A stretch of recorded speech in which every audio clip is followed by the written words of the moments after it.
एक बार की बात है, हिंदुस्तान नामक शहर में एक व्यापारी रहता था जो इत्र बेचता था और उसकी रूपसा नाम की एक बेटी थी जिसे वह बहुत प्यार करता था। रूपसा की एक दोस्त थी जो एक परी थी। रूपसा और उसकी परी मित्र दोनों राज हिंदुस्तान में नृत्य और गायन कला में सर्वश्रेष्ठ थे। इस कारण से उन्हें परियों के देश के राजा, जिसका नाम राजा इंद्र था, उनके द्वारा उच्च पद पर रखा गया था। रूपसा के बाल दुनिया के सबसे सुंदर बालों में से थे, क्योंकि वह खाते हुए सोने जैसे दिखते थे और उनकी महक ताजे गुलाब की महक जैसी थी। लेकिन उसके बाल इतने लंबे और घने थे कि उनका वजन अक्सर रूपसा के लिए असहनीय हो जाता था। एक दिन रूपसा ने अपने थोड़े से चमकते हुए बाल काट दिए। उन बालों को एक बड़े पत्ते में लपेटकर उसने उसे अपनी खिड़की के ठीक नीचे बहने वाली नदी में फेंक दिया। उसी समय ऐसा हुआ कि राजा का पुत्र शिकार पर गया था और वो पानी पीने को नदी पर गया, जहाँ उसके पास एक मुड़ा हुआ पत्ता तैरने लगा जिसमें से गुलाब की सुगंध आ रही थी। राजकुमार ने उसे खोला और भीतर उसे काते हुए सोने की तरह बालों की एक लट मिली। उसमें से एक धीमी मनमोहक सुगंध आ रही थी।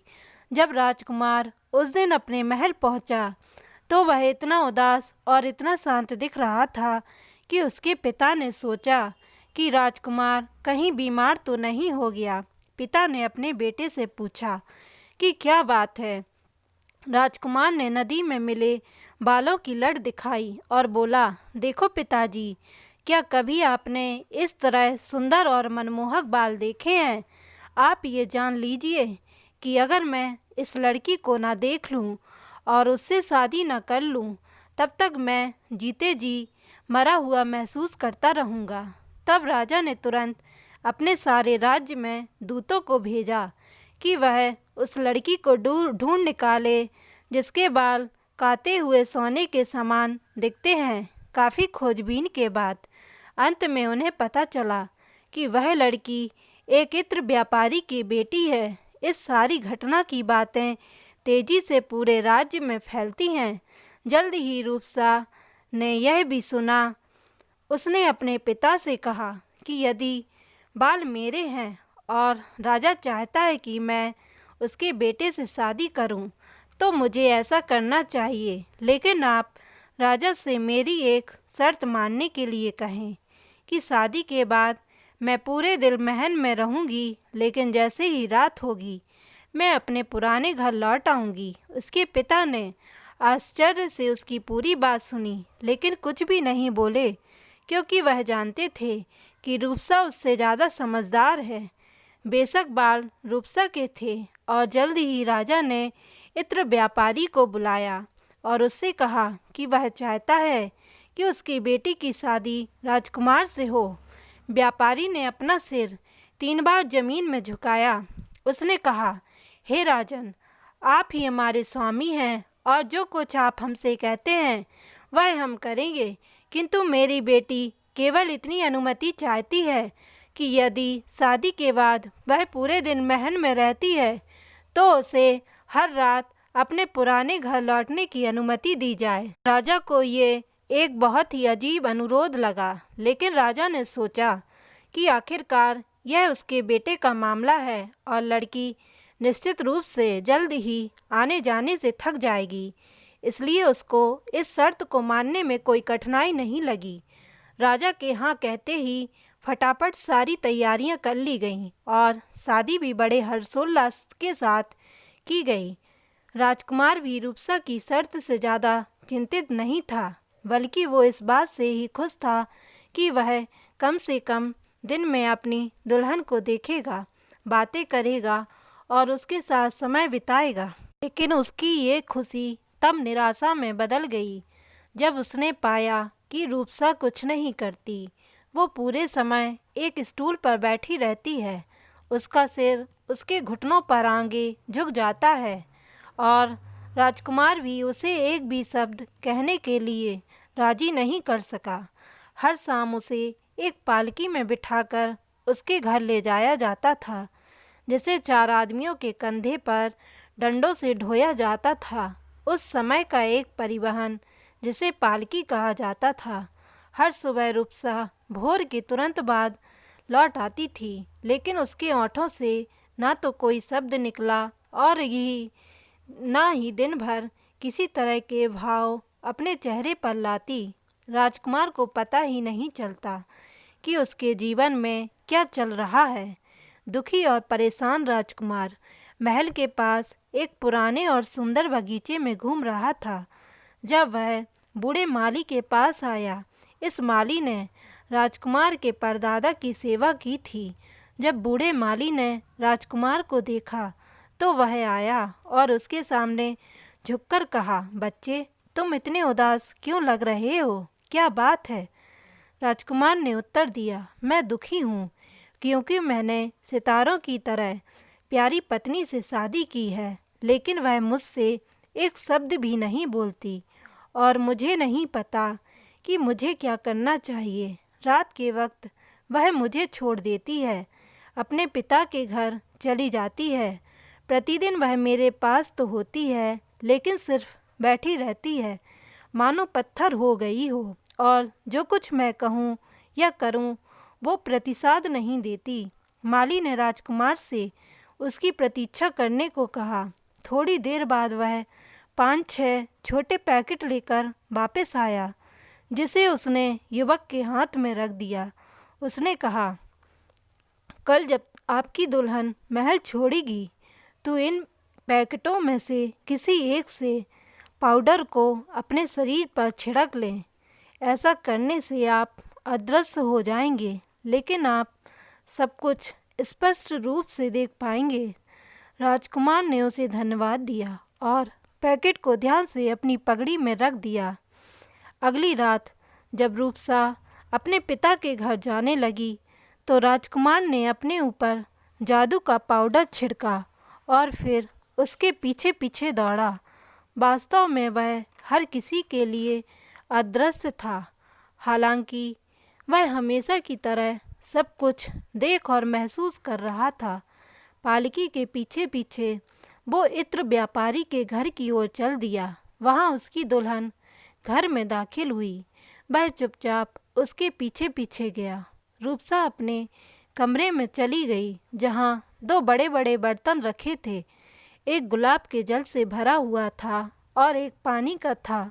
इनसे उसने नहाया और फिर उसने अपने पैरों में चांदी के पायल, गहने और अपने गले में मोतियों की डोरियों को लपेटा, जबकि गुलाब की एक माला उसके सिर पर थी। पूरी तरह से तैयार होने पर वो 4 पैरों वाले स्टूल पर बैठ गई, जिसके ऊपर रेशमी पर्दों वाला एक इत्र था। उसने अपने चारों ओर खींचा और उसने पुकारा, उड़ो आसन उड़ो।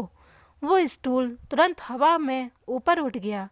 अदृश्य राजकुमार, जिसने इस सभी घटना को बड़े आश्चर्य के साथ देखा था, जैसे ही वह उड़ने लगा उसने स्टूल के एक पैर को पकड़ लिया और खुद भी उसके साथ उड़ने लगा।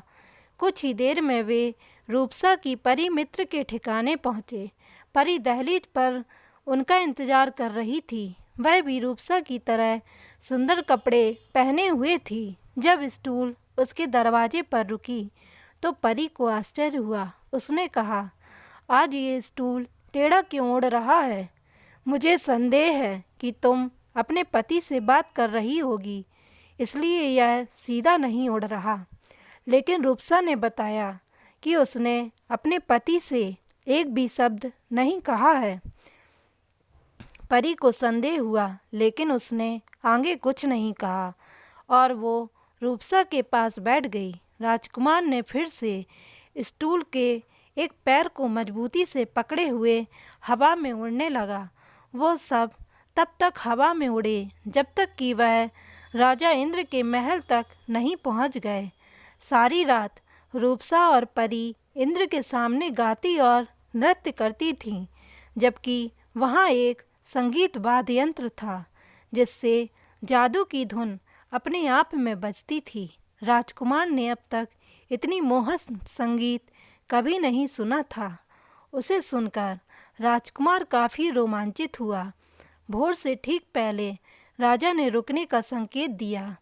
फिर से दोनों स्त्रियां स्टूल पर बैठ गईं और राजकुमार स्टूल के पैर से लटक गया। वह वापस धरती पर चले आए। परी को ठिकाने पर छोड़कर स्टूल रूपसा और उसके पति को सुरक्षित रूप से इत्र व्यापारी के घर में ले आया। यहाँ राजकुमार धरती पर आते ही सीधे अपनी महल की ओर बढ़ा। जैसे ही वह अपने कमरों की दहलीज से गुजरा, वह फिर से दिखाई देने लगा। फिर वह एक सोफे पर लेट गया और रूपसा के आने का इंतजार करने लगा। जैसे ही वह आई, वह बैठ गई और हमेशा की तरह चुप रही। उसका सिर घुटनों पर झुक गया। कुछ देर तक कोई आवाज़ नहीं सुनाई दी। अचानक से राजकुमार ने कहा, मैंने कल रात एक अद्भुत सपना देखा था। वो तुम्हारे बारे में था। मैं तुम्हें यह बताने जा रहा हूँ। हालांकि तुम इस पर ध्यान दोगी या नहीं, मैं नहीं जानता। रूपसा ने वास्तव में उसकी बातों का कोई जवाब नहीं दिया और हमेशा की तरह शांत रही। लेकिन इसके बावजूद उसने बिना किसी विवरण को छोड़े वह सब कुछ बताया जो उसने शाम को देखा था। और जब उसने उसके गायन की प्रशंसा की और उसकी आवाज़ थोड़ी कांप उठी, रूपसा ने उसे देखा लेकिन उसने कुछ नहीं कहा। हालांकि उसके मन में वह बात आश्चर्य से भर गई थी। क्या सपना है? उसने सोचा।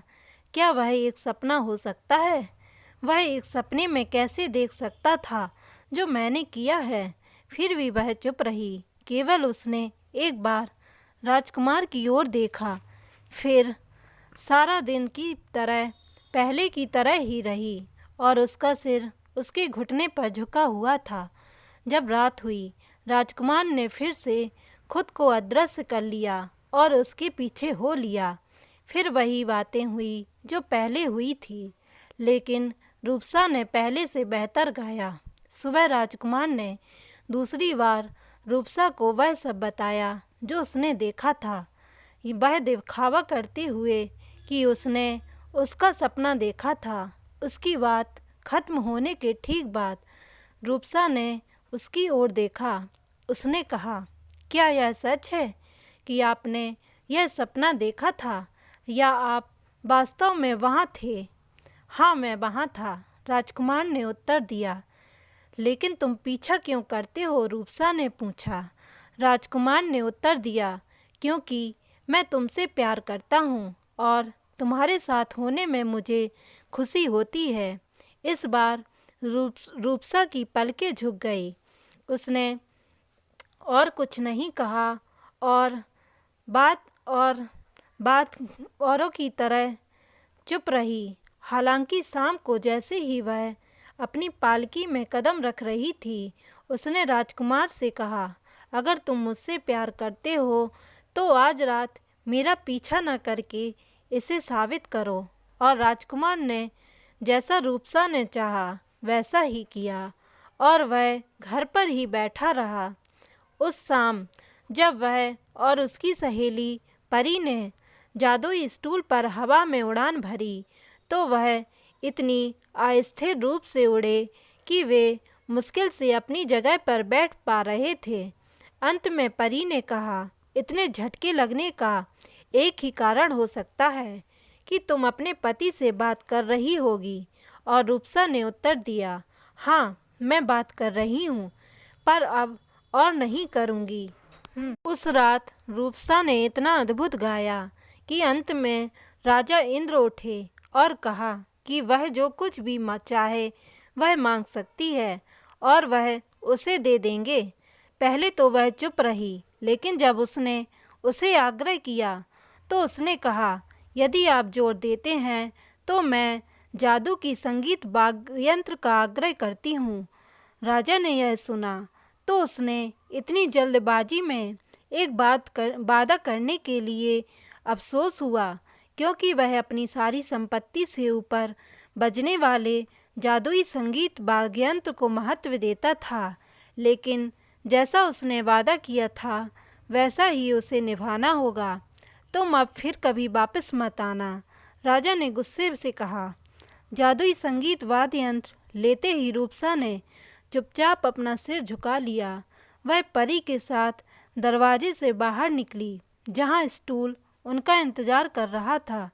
पहले से कहीं अधिक अस्थिर रूप से यह वापस पृथ्वी पर उड़ आए। उस समय जब रूपसा महल में पहुंची तो उसने राजकुमार से पूछा, क्या उसने फिर से सपना देखा है? वह खुशी से हंसा, क्योंकि इस बार रूपसा अपनी मर्जी से बात की थी।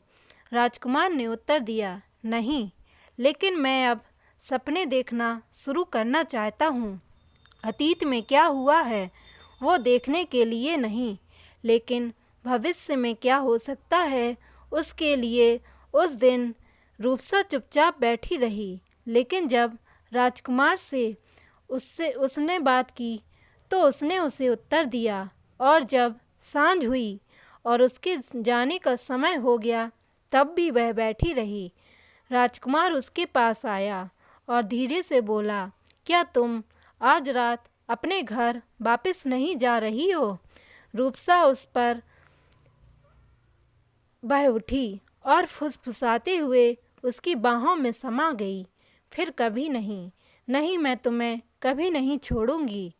तो राजकुमार ने अपनी खूबसूरत दुल्हन को जीत लिया और उनका सारा जीवन जादू से भर गया।